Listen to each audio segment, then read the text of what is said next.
સાવરકુંડલા બાપુએ લગભગ 150 થી 200 મસ્જિદ બનાવી હશે મદરસા બનાવ્યા હશે.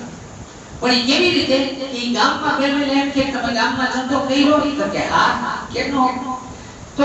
ઈ ચંદાનો હિસાબ માંગે કે લો બોલો कौन कौन से खुद सावरकुंडला में मस्जिद बन रही थी तो उन्होंने हिसाब लिया तो इसमें बापू को तो खबर बदी आना आटला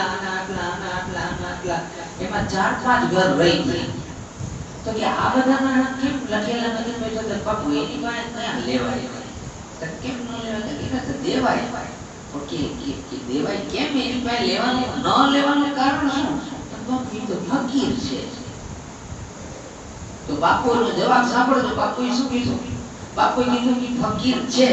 હવે તમારે એને ફકીર જ રાખવા છે क्या તમારે એને ફકીર જ રાખવા अल्लाह का वादा है एक दोगे अल्लाह 10 देगा